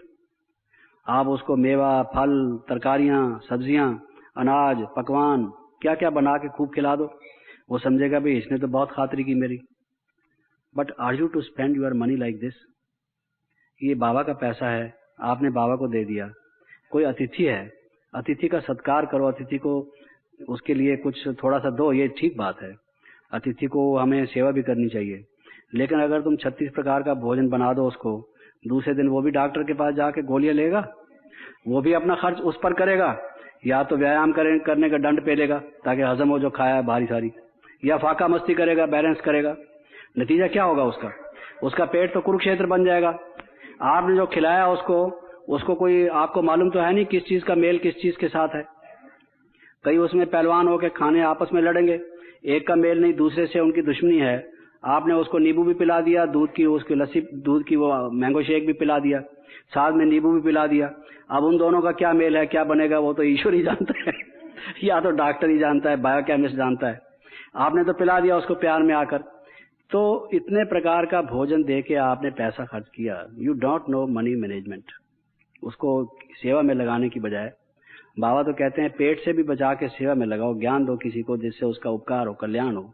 और आप पेट पर खर्च कर रहे हो, खर्च करो, उचित खर्च करो, कम खर्च बाला नशीन करो। तो बाबा ने जो अभी भी इस साल गांव के बारे में कहा, बच्चे कम खर्च बाला नशीन करो, चीज बढ़िया हो, खर्च कम करो। तो ये जैसे टाइम की मैनेजमेंट वैसे मनी की मैनेजमेंट। तीसरा एनर्जी की मैनेजमेंट। अब काम ही करना है, आप काम करते जा रहे हो, करते जा रहे हो, करते जा रहे हो, एक पॉइंट ऐसा आया जब आपका ब्रेक डाउन हो जाएगा। आपने ख्याल नहीं किया, हर एक व्यक्ति की लिमिटेशन है। अब 3 दिन डॉक्टर आपको कहेगा 3 दिन बेड में रहो, आपकी तबीयत ठीक नहीं। क्यों ठीक नहीं? आप करते गए काम, और आप जाके पढ़ो, आराम करो। तो आपको यही मालूम नहीं कि आपकी कितनी एनर्जी है। गाड़ी में वो साइन रहता है कि पेट्रोल खत्म होने वाला है, अब रिजर्व पर जा रहे हैं हम। आप कोई पेट्रोल स्टेशन पर पेट्रोल डलवाते नहीं, गाड़ी को खड़ा करके कुछ इंतजाम करते नहीं। तो अब पेट्रोल खत्म हो गया, पेट्रोल स्टेशन नजदीक है नहीं, अब धक्का देके ले चलो इसको, करो फिर। तो it is not proper driving. You don't know whether there is fuel in your car और देयर इजंट, उसमें तो इंडिकेटर है। तो हर एक चीज को देखना चाहिए आप में कितनी एनर्जी है, कितनी कैपेसिटी है। वंस ए वाइल कोई इमरजेंसी होती है आप उसको करो, लेकिन ब्रेकिंग पॉइंट तक तो मत करो। उसका नतीजा क्या होगा? और फालतू कामों में अगर एनर्जी लगाओगे, बाबा कहता है you are the greatest on earth. आप जो बच्चे हैं, जैसे वो अली है ना, अली एक वो बॉक्सर, वो कहता है आई एम द माइटीएस्ट, ऐसे हाथ उठा के कहता है आई एम द ग्रेटेस्ट, वो बॉक्सर जो है। तो लेकिन बाबा ने हमको क्या कहा है कि बच्चे आपसे बड़ा तो कोई भी नहीं, आपकी लाइफ जो है वो मोस्ट वैल्यूएबल है। तो आपको अपना टाइम मैनेजमेंट करना चाहिए, आपको अपनी एनर्जी ठीक तरह से स्पेंड करनी चाहिए। Your energy is very valuable. सत्य की सृष्टि को स्थापना करने की इतनी जिम्मेवारी आपको दी हुई है। Don't waste your energy on empty gossip. फालतू झड़मई झुंगमई मत करो। अपने जो ये शक्ति योग में लगाने बढ़ाने की बजाय, जमा करने की बजाय एनर्जी को वेस्ट करना और फिर उसको ब्रेकिंग पॉइंट तक ले जाना, ये गलत है। बाबा ने कहा था 10 बजे सो जाओ, हम लोग क्या करते हैं, 12 बजे तक ड्रामा करते हैं। दूसरे दिन जब योग अमृत वेले में आते हैं, वो जो पास बैठा होता है ना उसका लगने देते हैं ना अपना लगने देते हैं। और योग क्या लगाते हैं, नमाज पढ़ते हैं। ये तो नमाज पढ़ते हैं, ये योग थोड़ी लगाते हैं। तो क्यों? क्योंकि 12 बजे तक हम देख रहे थे, तमाशा देख रहे थे। तो बाबा ने क्या कहा, बच्चे 10 बजे तक सो जाओ। देखो ये भी एक चीज है, मैं आपको बताता हूँ। ये अरेंज करो, उसको पहले से ऐसे ऑर्गेनाइज करो कि बाबा ने फर्स्ट जो प्रायोरिटी दी हुई है वो अमृत वेले को, योग को दी हुई है। अगर आप 12 बजे सोने के बाद भी अमृत वेले का योग ठीक लगा सकते हो, I will permit you. If I am organising a programme and if you have that capacity, I will say okay. लेकिन मुझे पता है कि 99% की ये कैपेसिटी नहीं है कि 12 बजे सोएं और सुबह को अमृत वेले में अलर्ट और एक्टिव बैठे और उनकी कमाई हो। तो मैं उनको कहूंगा, this program is finish, the rest will be tomorrow, you go back your home, have a good sleep, come in the morning अमृत वेला फॉर गुड मेडिटेशन। जाओ आप जाके सो जाओ। तो मैं तो बजाय दूसरा रिकॉर्ड बजाने के, वो जो निद्रा का कोई रिकॉर्ड बना हुआ हो उसको बजवा दूंगा, गो एंड स्लीप। तो ये हमारे जीवन में जो, जिसको मैं कहता हूँ डिसिप्लिन लाइफ में होना चाहिए, अपनी एनर्जी को, आखिर एनर्जी तो वही है, यू रिक्वायर सम स्लीप, आपको नींद भी जरूरी है। तो वो अपना ठीक तरीके से अपने को एडजस्ट करो, ऑर्गेनाइज करो। वरना अगर एक दफा आपकी आदत पड़ गई ना अमृत वेले में ठीक ना बैठने की, आप जैसे हैबिट होती है ना, कईयों को ड्रग एडिक्शन होता है, कईयों को कुछ हैबिट्स पड़ जाती है। कई आदमी बैठेंगे, ऐसे बैठेंगे, आप बैठेंगे ना बेंच पर, वो बेंच हिलाएंगे, आप भी हिलेंगे साथ में। लोग समझेंगे ये भी हिल रहा है, नाम हमारा भी बदनाम होगा, हिला रहा है वो साथ वाला, क्योंकि वो ऐसे बैठना जानता ही नहीं। तो हर एक की अपनी हैबिट्स हैं। कई ऐसे बैठे होंगे, अलग अलग तरह की, मैं क्या बताऊं, चबाते हैं, हैबिट्स हैं। अगर एक दफा जिसको हैबिट पड़ गई, वो कहते हैं जो आदत हो गई पक्की उसका छूटना मुश्किल, धागों का बना रस्सा उसका टूटना मुश्किल। जो धागों का रस्सा बन गया उसको तोड़ना मुश्किल है, धागा तो तोड़ सकते हो, आदत पक्की हो गई वो भी छूटना मुश्किल। इसी तरीके से अगर हमारी एक दफा हैबिट पड़ गई कि अमृत वेले हम अलर्ट और एक्टिव नहीं बैठे, अपने डिसिप्लिन को, अपने अनुशासन को आपने एक दफा तोड़ दिया, फिर दूसरी दफा तोड़ने की टेंडेंसी होगी, तीसरी दफा वो टेंडेंसी और पक्की होगी, और फिर आप रोज ही योग में सो रहे होंगे, योग नहीं लगा रहे होंगे। ये मैं आपको बता देता हूँ। हमारे यहाँ वो कृष्णा अय्यर आते हैं, जस्टिस कृष्णा अय्यर, उसकी आदत है सुबह 2 बजे 2:30 बजे उठ जाता है वो, और 9 बजे सो जाता है। हमारी कॉन्फ्रेंस हो रही होती है, 9 बजे उठ के चला जाता है, he gets up and goes away. और उसकी जो स्पीच हो, प्रोग्राम हो, पहले से कहता है मुझे 9 बजे तक जाना है। एक आध दफा ऐसे हुआ, उसको जोर जबरदस्ती किया गया, थोड़ी देर बैठिए, बैठा वो, लेकिन बैठे हुए नींद आ रही थी उसको। उसकी हैबिट है, सुबह को अपना 2-2:30 बजे उठ के पढ़ता है, लिखता है, जो भी उसकी अपना करता है वो। तो हम लोगों का अगर meditation first and foremost, that is the foundation हमारे दिनचर्या की, हमारे जीवन की, we are yogis first and foremost, let us not forget. तो अमृत वेले का योग हमारा ऐसे क्वालिटी का हो कि जिसमें हम भरपूर हो जाएं, आहा मजा आ गया, आनंद आ गया, हमको शक्ति मिल गई, तब हमारे सारा जीवन, सारा दिन ठीक गुजरेगा। उस बात को ख्याल रखते हुए हमें ये सोचना चाहिए कि बाकी जो सारी दिनचर्या है हम उसको वैसे एडजस्ट करें। मैं भी कई दफा उस चक्रव्यूह में फंस जाता हूँ, लेकिन बहुत दफा निवेदन कर चुका हूँ। मैं पर्सनली किसी प्रोग्राम में अगर इन्वॉल्वमेंट ना हो, यू विल सी कि मैं 10 बजे से लेट कभी भी नहीं बैठता, चाहे कोई भी सभा हो। यहाँ ड्रामाज होते हैं, कॉन्फ्रेंस में कुछ भी होता है, I am not there, I must get away from here. लेकिन कोई प्रोग्राम ऐसा है, मुझे आप बोलने के लिए दे दिया, वो प्रोग्राम ही 10:15 बजे है, तो I am bound by discipline of the institution, लेकिन मेरे मन में फिर भी ये एक रिवॉर्ड जैसा होता है, I must go, this is not good, not correct. बाबा has said you must go to your bed at 10 o'clock, latest by 10:30 you must be asleep, ताकि अमृत वेला योग आपका ठीक हो। तो ये time management, energy management, money management और थिंग्स, जो चीजें हैं वो भी व्यवस्थित हों, आपकी जितनी भी चीजें हैं वो व्यवस्थित हों टोटली। एक संस्कार ही जो है वो ऑर्गेनाइजेशन का बन जाए। और प्रोग्राम्स, जो प्रोग्राम आप करते हैं, they should be well plan, meticulously plan. ऐसा नहीं है पैजल्ट, आपको 1 माइक चाहिए, स्टेज पर 2 माइक चाहिए या 3 माइक चाहिए, आपको 4 आदमी बिठाने हैं कि 6 आदमी बिठाने हैं, आपको गीत कौन से बजाने हैं, आपको जो भी टोटल सारा है, कितना कितना समय किसको देना है, कैसे प्रोग्राम होगा, you must plan everything well in advance. ये सोचने की जरूरत है। ये टोटल एक नेचर बनाने की जरूरत है, क्योंकि सतयुग में जो टोटल सृष्टि है वो मर्यादा में चलती है, सब एक ऑर्गेनाइज सिस्टम में चलती है। अभी तो चाहे गवर्नमेंट हो, चाहे मिलिट्री हो, चाहे न्यायालय हो, चाहे कुछ भी हो, कोई भी चीज, सारी चीज डिसऑर्गेनाइज्ड। तो ये एक सिस्टम अपना बना लीजिए, और न केवल मैनेजमेंट हो, व्यवस्थित हो, व्यवस्था हो, बल्कि व्यवस्था विदाउट टेंशन हो, व्यवस्था विदाउट टेंशन हो, और उसमें केयरफुल भी हो, चीयरफुल भी हो। बाबा ने कहा है केयरफुल भी हो, चीयरफुल भी हो। आपकी जो व्यवस्था हो, सावधानी से हर एक चीज को करो, सोच समझ के करो, लेकिन खुश रह के करो, बैलेंस रखो केयरफुल एंड चीयरफुल का। ये 11वां मैंने बताया व्यवस्था का। 12वां है विभिन्नता। विभिन्नता, variety. Variety is the salt of life. Life में नवीनता हो, कुछ वैरायटी हो। एक ही चीज करते रहने से आदमी बोर हो जाता है। नए नए तरीके से करो, उसका प्रयोग करो। अब बेसन एक अच्छी चीज है, लेकिन बेसन को आपने किस तरीके से प्रयोग करना है, that is a part of our food. गेहूं है, it is a part of our food. आलू है, it is a part of our food. ये सब चीजें हैं। मटर हैं, अब कोई आदमी कहे आलू मटर अच्छे लगते हैं, रोज ही उसको आप 1 महीना तक आलू मटर सुबह शाम खिला दो, उसका नतीजा क्या होगा आप सोच सकते हैं। It is human nature that you want variety, you want change. कोई चीज एक ही बार बार, अच्छे से अच्छा गीत हो, अगर आपको बहुत अच्छा लगता है, अगर मैं रात दिन वही बजाता रहूं, आप कहेंगे तेरा दिमाग काम करता है कि नहीं, तो वही गीत बजाता है, मेरा सुराख हो रहा है दिमाग में, इसको बंद कर, दूसरा कोई और गीत है कि नहीं, where are the other cassettes, because you want variety. बढ़िया से बढ़िया चीज हो, वो भी कोई उसकी लिमिटेशन है। If you go on repeating endlessly तो मुश्किल होगा। तो इसलिए वैरायटी, जो हमेशा जीवन में ये सोचो, प्रोग्राम, क्लास कराते हो रोज, अच्छा मुरली ली और पढ़ के सुना दी, कोई उसमें भी नवीनता लाओ, कुछ वैरायटी होनी चाहिए। कैसे सुनाओ, कुछ पूछो, कुछ जैसे देखो अब हम यहाँ मधुबन में देखते हैं, हंसाते हैं, बहलाते हैं, प्रश्न करते हैं, कुछ और तरीके से रमणीकता लाते हैं, तो उससे फिर वो आदमी जो है एक फील करता है कि वी आर गेटिंग समथिंग। ये हमेशा जीवन में ख्याल रखो। और 14th है विशालता। विशालता जिसको कहते हैं ग्लोबल थिंकिंग। हर एक चीज हमारी ग्लोबल। लोग तो कहते हैं एक्ट लोकली और थिंक ग्लोबली। मैं कहता हूं एक्ट लोकली भी क्यों, एक्ट आल्सो ग्लोबली। जो काम करो think globally, act also globally, not locally.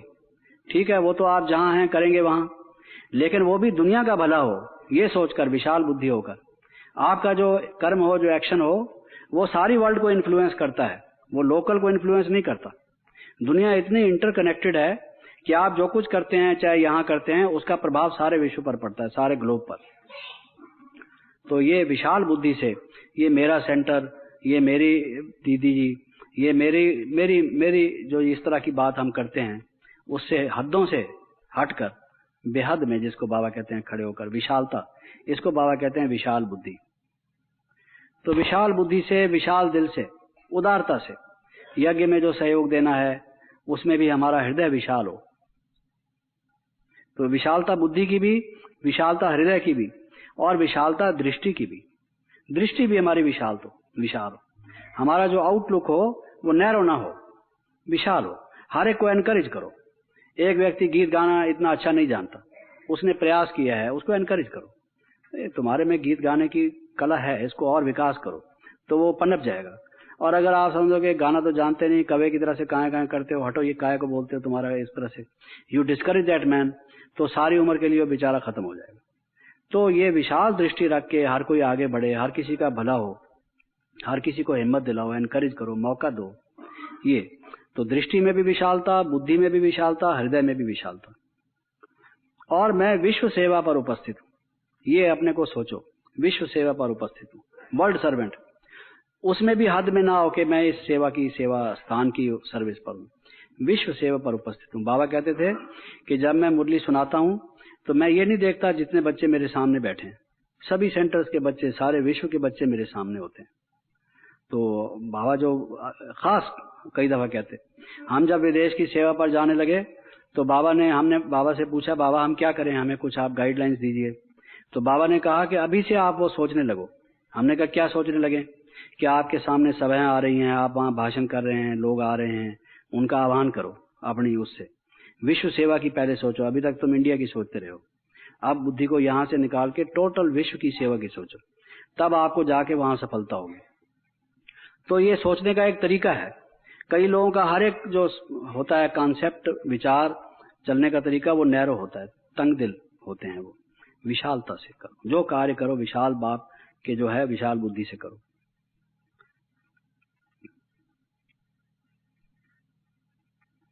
और दूसरा ये कि मैं विजयी वत्स हूँ। विजय का तिलक बाबा ने मुझे लगा दिया है। विजयी वत्स हूँ, विजय हमारी हुई पड़ी है, विजय हमारा बर्थ राइट है। ये जो बाबा ने कहा हुआ है, ये विजय का तिलक, जिसको बाबा कहते हैं तख्त, तिलक और ये ताज, बहुत सी मुरलियों में बाबा ने कहा है, ये समझ कर चलो तो फिर आपकी जो अवस्था है वो जो हम चाहते हैं वो ठीक होगी। ये 16 पॉइंट्स मैंने आपको बताया जो मुरलियों का सार है।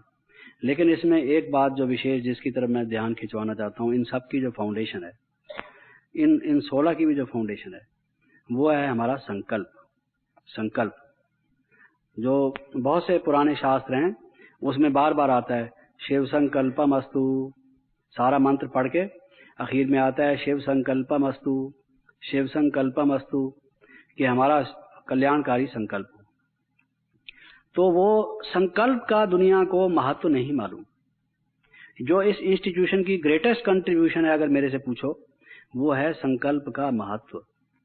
आपकी थॉट की वैल्यू क्या है, उसकी पावर क्या है, उसकी विशेषता क्या है। बाबा ने जो ये बात बताई है ये कहीं नहीं बताएगी।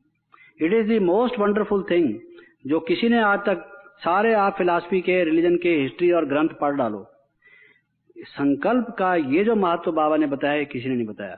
वो मैं अब आपको बताता हूँ। पहला तो ये, बाबा कहते हैं संकल्प से सृष्टि रची जाती है। ओहो, संकल्प इतना बड़ा है कि सृष्टि रची जाती है। सृष्टि कहाँ और संकल्प कहाँ? लेकिन बाबा कहते हैं कि संकल्प से सृष्टि रची जाती है। संकल्प में वो शक्ति है। Ideas move the world, the world exist on ideas, ideas are the foundation. तो ये जो संकल्प है आपका, संकल्प से सृष्टि रची जाती है। अगर आप अशुद्ध संकल्प करोगे तो अशुद्ध सृष्टि रची जाएगी। अगर आप शुद्ध संकल्प करोगे तो शुद्ध सृष्टि रची जाएगी। तो नेगेटिव थॉट को छोड़ोगे कि नहीं छोड़ोगे? अगर आपको ये मालूम होगा कि मेरे संकल्प से सृष्टि रची जाएगी, I am creating a world, either a bad world और ए गुड वर्ल्ड, मेरे संकल्प से सृष्टि रची जाएगी, सुख में या दुख में। अब मुझे निर्णय कर लेना चाहिए कि मेरा संकल्प कैसा हो। तो पहली चीज बाबा ये कहते हैं कि संकल्प से सृष्टि रची जाती है। बच्चे ये याद रखो। तो इस बात के महत्व को कभी मत भूलो। ये मत सोचो मेरे मन में विचार आया था लेकिन मैंने उसको खत्म कर दिया, कोई ज्यादा खराब बात नहीं है। ज्यादा खराब है। बाबा ने ये नहीं कहा कि वचन से सृष्टि रची जाती है, कर्म से सृष्टि रची जाती है, वो तो बाद में आते हैं। इन सब का भी फाउंडेशन संकल्प है। This is the starter. तो संकल्प से सृष्टि रची जाती है, ये अगर आप याद रखोगे तब परिवर्तन आएगा। ये जो सारी बातें मैंने बताई वो तभी आएंगी जब ये संकल्प की बातें जो अब मैं बता रहा हूं उनको आप समझोगे। संकल्प से सृष्टि रची जाती है, इसलिए पावरफुल संकल्प हो आपका, ताकि पावरफुल सृष्टि रची जाए। Your thought must be very very powerful so that you can create a powerful world, not a weak world. वो कहते हैं brave new world, courageous new world. हम एक नई शक्तिशाली सृष्टि को रचेंगे। तो थॉट्स हमारे कितने पावरफुल हों, उसमें पावर किस चीज की हो? पवित्रता की, ज्ञान की, योग की शक्ति हो। अष्ट शक्तियां जो हमें बताई गई हैं वो शक्तियां हों। हम मास्टर ऑलमाइटी हों, क्योंकि हमें एक सृष्टि रचनी है हमारे थॉट से, हमारे संकल्प से। बाबा कहते हैं कि उसने वो जो लाइट थी, माइट थी, उसने ये कहा कि तुम्हें नई सृष्टि बनानी है, लेकिन उसने ये तो बताया ही नहीं कि वो सृष्टि कैसे बनानी है। यह है ना बाबा की जीवन कहानी में। लेकिन धीरे धीरे बाबा ने क्या बताया कि संकल्प से सृष्टि रची जाती है। वो जो आपने सृष्टि रचनी है वो संकल्प से रचनी है। तो पहले पहले ये समझो कि मैं मास्टर रचयिता हूं। मास्टर रचयिता हूं, मैं मास्टर क्रिएटर। अपनी पोजीशन को समझो, अपने रोल को समझो। अपना रोल ही नहीं समझे तो करोगे कैसे? गोल भी नहीं समझे, रोल भी नहीं समझे, then what are we suppose to do? We neither know our goal nor our role. तो हमें सृष्टि रचनी है, this is our goal, and our role is to be master creators. Master creator हम बने, ये हमारा रोल है। और उस रोल को पूरा करने का तरीका क्या है? Powerful thoughts, thoughts which are charged with the power of purity, yoga, spirituality। जो उस थॉट्स में जो वो पावर भरी हुई होगी, उस संकल्प से सृष्टि रची जाएगी। दूसरा, बाबा ने कहा है ये संकल्प तीली है, जैसे माचिस की तीली होती है, मैच स्टिक। बाबा ने ये उपमा दी है, मिसाल दी है, this like a match stick. When you light A match stick you can burn things. और कोई आदमी सिगरेट कोई बीड़ी उससे सुलगा देता है और वो छोड़ देता है, बिल्डिंग को आग लग जाती है। Big 5-star hotel goes on fire because somebody who was sleeping, who was in the bed, did not extinguish the last butt of his cigarette, and the result was that the whole hostel caught the fire. सारे hotel को आग लग गई क्योंकि वो चिंगारी, एक चिंगारी से सारा भवन भस्म हो जाता है। कई दफा हम सुनते हैं चिंगारी से भस्म हो जाता है। तो ये जो संकल्प की तीली है, इस तीली को जगाकर आपने अपने पुराने संस्कारों को दग्ध करना है। संकल्प का ये दूसरा रूप सोचो। आपने नई सृष्टि रचनी है संकल्प से, आपने विक्रम दग्ध करने हैं संकल्प से। संकल्प तीली का भी काम करता है, ये भी आप सोच लो। तो ये संकल्प का रूप याद रखो कि मेरा संकल्प ऐसा हो जिससे मेरे पुराने विक्रम दग्ध हों। ये संकल्प का दूसरा रूप, संकल्प की तीली से।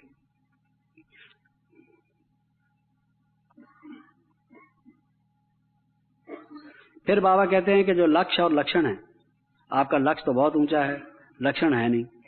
उन लक्ष्य और लक्षण का जो गैप है, जो गल्फ है उनके बीच में, उस गैप को भरने की जो एक पुल है, ब्रिज है, वो संकल्प है।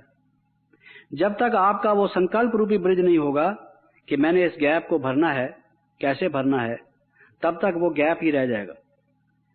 तो वो नेग्लेक्टेड होगा, रिजेक्टेड होगा, उसकी तरफ अटेंशन नहीं होगा। तो वो संकल्प जो है वो ब्रिज का काम करता है बिटवीन दी गोल, अपना लक्ष्य और लक्षण। तो इसलिए बाबा कहते हैं संकल्प का ये रूप है, ये भी याद रखो। ये कौन सा संकल्प है?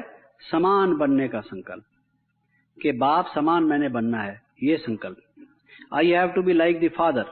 This thought will bridge the gulf between your goal and your present stage. अभी की जो आपकी वर्तमान स्थिति है और जो आप बनना चाहते हो, उन दोनों के बीच में जो पुल है, उनको मिलाने वाली, गैप को खत्म करने वाली, वो ये थॉट है। कौन सी थॉट? मैंने बाप समान बनना है।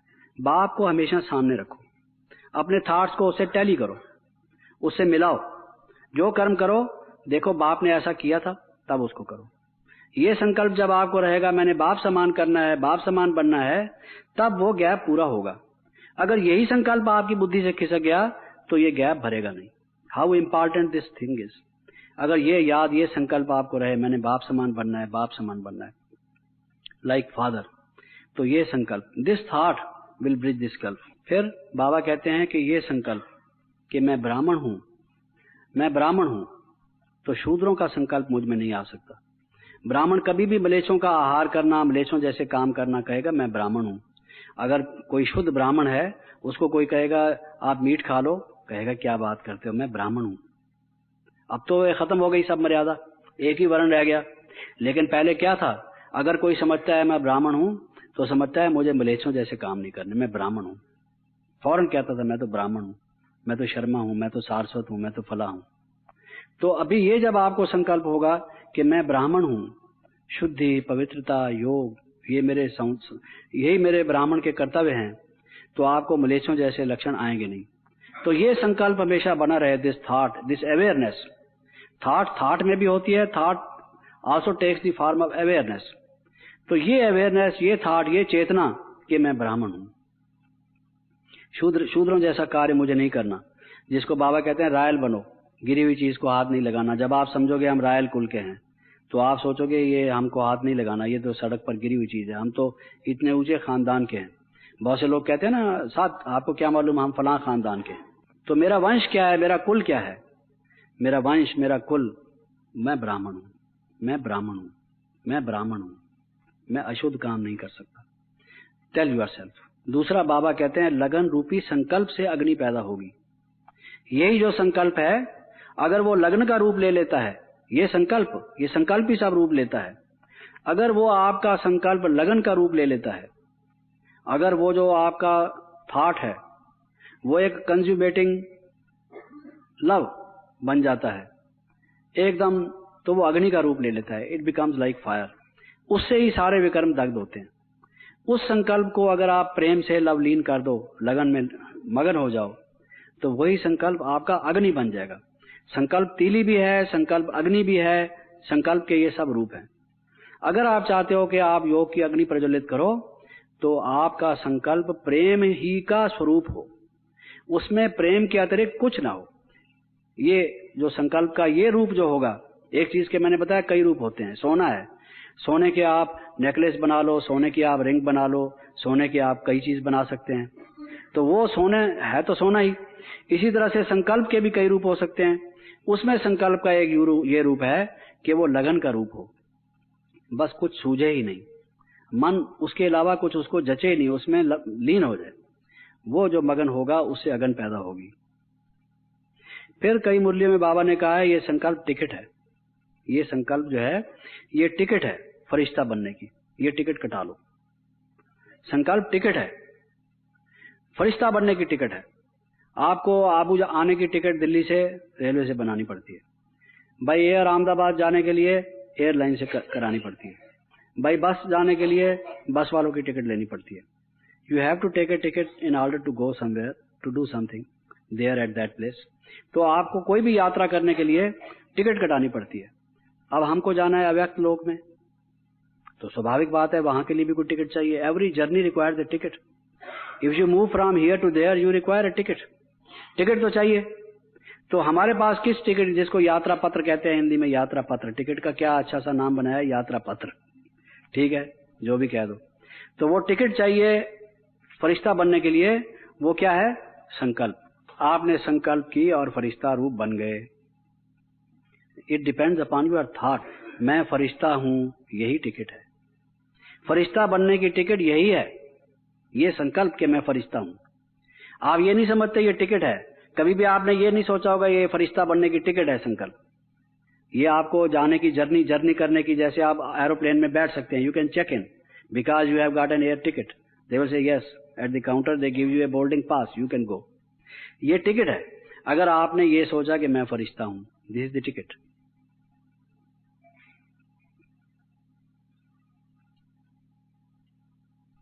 फिर बाबा कहते हैं जो संकल्प करते हो वो फुल करो, हाफ संकल्प ना करो। कई दफा हम ये सोचते हैं मैं जाऊंगा, फिर कहते हैं जाऊंगा या नहीं जाऊंगा अभी सोचूंगा, तो वो फुल संकल्प नहीं होता। तो जो आपका संकल्प हो, कोई भी पुरुषार्थ का संकल्प करते हो, आज से करूंगा, कल करूंगा, करूंगा नहीं करूंगा, पूरा करूंगा, अधूरा करूंगा, ये जो तरीका है, ये जो संकल्प है, जो हमने कहा कि थॉट पावरफुल होनी चाहिए, संकल्प पावरफुल होना चाहिए। ये जो डिवाइडेड माइंड है, डिवाइडेड हाउस की तरह से डिवाइडेड पावर हो जाती है इसकी। फुल संकल्प आपका फुल फ्लेज्ड होना चाहिए।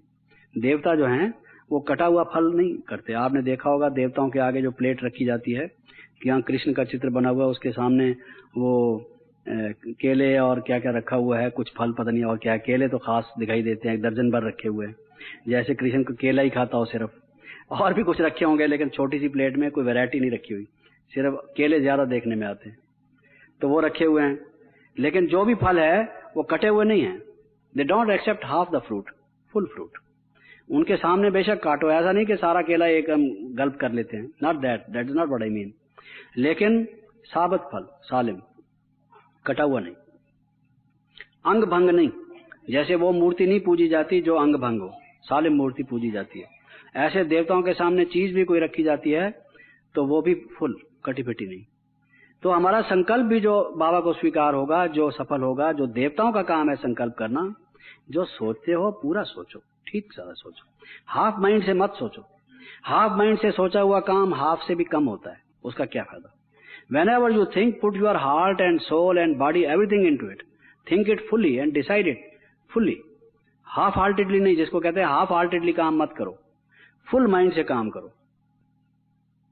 दूसरा बाबा कहते हैं कि जो संकल्प है वो लव और लॉ का बैलेंस, हमेशा संकल्प के बैलेंसेस होने चाहिए।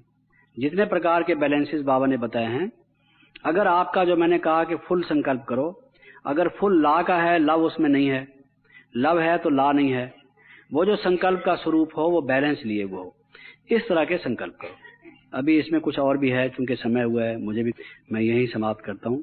कहने का भाव ये है कि ये जो मैंने आपको 16 के करीब वाह शब्द, वाह अक्षर से शुरू होने वाले वृत्ति से लेकर और व्यवस्था इत्यादि तक जो सारी बातें बताई, ये सार हैं। और जो ये संकल्प जो है स्वरूप उसका, ये उसकी फाउंडेशन है। इसको हम पालन करेंगे तो मेरे ख्याल में हम अपनी स्थिति को ठीक तरह से तीव्र पुरुषार्थ से प्राप्त कर पाएंगे। अब 2 मिनट योग में बैठ के समाप्त करते हैं। ओम शांति।